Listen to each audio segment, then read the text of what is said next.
We got our first glimpse as to what a nerf looks like inside Cold War earlier on this week with the MP5, and this video is going to compare that MP5 to the AK74U to find out which is the best SMG. This video is going to break down both of the guns and give you some basic stats you need to compare both of the weapons. If you want to see in-depth guides of either one of these two guns, subscribe to the channel as we're going to be going over each individual weapon and going in-depth with their stats in future videos. Both the AK47U and the MP5 have now taken a nerf. The AK47U took its nerf inside the alpha for the game, for many of the same reasons as the MP5. We made a video closer to launch comparing the Milano to the MP5, and this video is going to be a much closer comparison in my opinion, and both of these guns are very competitive SMGs even though they've both taken a nerf. As always, we're going to show you the class setup that we used to compare both of these guns. For the AK47U, we use a task force barrel for that extended damage range as well as that increase to damage, and also there's an increase to bullet velocity as well with this barrel, which is very important for this game. We then use the 5mm laser, which is a must for any SMG so you can hip fire accurately. Then for the underbarrel we went for the foregrip. Again, this is one of the best attachments you can use for any gun in this game. It's only got a great positive to help you control your recoil.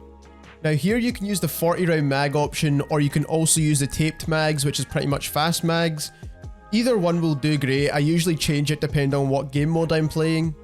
The final attachment, I've been playing around a bit with the AK47U. Currently I'm using the wire stock. I was using the no stock attachment for a little while, or you can change it for the drop shot wrap or the speed tape.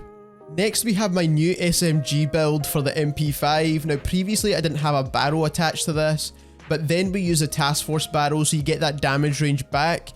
You'll see how this exactly works with the stats later on, but overall this barrel pretty much turns the MP5 back to normal. And then we use the 5mm laser. Like I said, this is a must for any SMG in this game.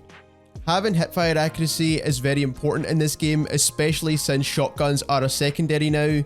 Then we use the foregrip for that recoil control, which is very important now more than ever. And then we use the 40 round mags to top it off.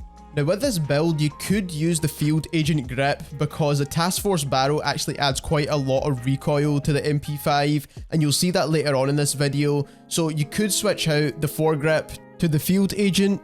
However, I feel like it gives you a bit too many negatives in my opinion, but like I said, it could be interchangeable here. The last attachment is the collapsible stock for that faster sprint to fire time, and I think this is very important, especially for the MP5. You may not fully agree with the builds that we've been using in these videos, so that's fine. Leave your builds down in the comments below and we'll have a look at what you're using. But these are the attachments we found have worked well for us. The reason why I built these guns very similar in terms of attachment is because they are quite similar when it comes down to the stats, which we're going to have a look into just now. As we can see here, we've got the MP5 on the left, the AK74U on the right, and in green is just some highlight stats, blue is the stats with the attachments added, and red is what the stats used to be for the MP5 before it got nerfed. So what actually got nerfed with the MP5 was its damage range values as well as its recoil pattern, which again we'll have a look at later on in this video. But as we can see, the damage range for the base weapon got reduced from 15.24 meters down to 10.16 meters. Which is still much longer than the 7.62 meters on the AK74U. And then you can see with the task force barrel added to each of the two SMGs, we've got a damage range value for the MP5 of 15.24 meters, which is exactly what it was before without the attachments. And then for the AK74U, it's 11.43 meters. Now keep in mind this is for the first damage drop off. These weapons do drop off significantly even after this. So the first damage drop off, the MP5 is a 4-shot kill to the head and a 5-shot kill to the body. The AK74U is a 3-shot kill to the head and a 4-shot kill to the body. To make up for the damage profile of the AK74U, the MP5 actually has the faster fire rate. However, the AK74U still comes out on top in terms of time to kill by just over 20 milliseconds. In terms of movement stats, the MP5 has the faster aim down sight time, and it also has a faster sprint to fire time as well, which are not shown on the screen just now. And that's even with all the attachments added. In terms of bullet velocity, the AK74U does come out on top in both scenarios with and without the attachments added, so your bullets are going to feel like they're registering better with the AK74U. So the two standout differences are time to kill and bullet velocity in favour of the AK74U.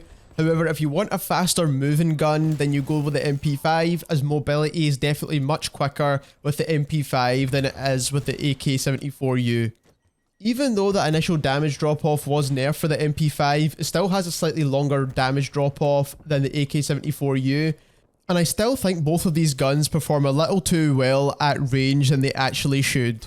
All that will become clearer when we make a full breakdown, but let's take a look at the recoil pattern, as this is another contributing factor of how well these guns perform at longer distances. So on the screen here, on the left you'll see both of the guns with no attachments, and on the right you'll see the guns with the attachments added. And the first thing you'll probably notice is how much that task force barrel actually increases recoil, and this is the reason why I said you might actually want to start using the field agent grip instead of the foregrip. But overall, in my opinion, in terms of controlling recoil, once you add that foregrip under barrel attachment, the MP5 definitely has the better recoil pattern. Now it does have a lot more horizontal bounce, as you can see, but it goes vertically upwards, which is very easy to control. And in those close quarters fights where you should be using the MP5, horizontal bounce is not too much of a bad thing. The problem is at range. When you try and hit your shots at longer distances, the horizontal bounce is going to make it a lot harder to stay on target, so the AK74U will perform better at those long distance engagements. So it was the horizontal recoil that is actually what they increased when they nerfed the MP5, so that people can't use it at those longer ranges. It was getting a bit ridiculous at one point. You could pretty much get shot across the map with an MP5. In those 0 to 20 meter gunfights where you should be using the SMGs, you shouldn't really concern yourself too much with how the recoil patterns are. But in those longer distance gunfights, the AK74U is definitely going to be the better and more controllable option in terms of recoil. However, the damage does drop off sooner than the MP5 does. I think a more important factor to consider with SMGs is actually the hipfire accuracy, and on the screen here you'll see the hipfire chart for both the MP5 as well as the AK74U. So what we can see is no attachments on the left and then with attachments on the right, and with the hipfire accuracy we can see in both cases the MP5 actually performs better significantly. So in terms of hipfire, the MP5 is the clear choice here because it's way more accurate, especially with that 5mW laser added, than the AK74U. It's pretty weird to me how it's not even close in terms of how good the hipfire accuracy is with these guns, and only the 5mW laser was the attachment we used that actually affected the hipfire accuracy in any way. But if you're looking for which one of these guns you should be hipfiring with, then the MP5 is your clear option here. Now usually in the rest of this video I would show you any standout attachments for either one of these two guns, but they're all pretty standard in terms of the AK74U as well as the MP5. They all do pretty much what it states in the game anyway. So what it's going to come down to now is if you like a faster time to kill when you're aimed down sights, then the AK74U is the better option. But if you prefer faster movement speed and you like to hipfire quite a lot, then the MP5 is going to be the better option. If I had to recommend one of these SMGs to you, I would recommend the MP5. The whole point in the SMG is to have the fastest movement, and also the time to kill values are not too far off in those close range gunfights where you'll notice a significant difference. And I personally still think the MP5 is pretty overpowered in this game anyway. If you enjoyed this video, leave us a like as it helps us get recommended out to more people. Also subscribe to the channel as we have more in-depth videos planned for each individual weapon. We've currently been uploading daily with new content, so make sure you don't miss out on all of that, and thank you very much for watching.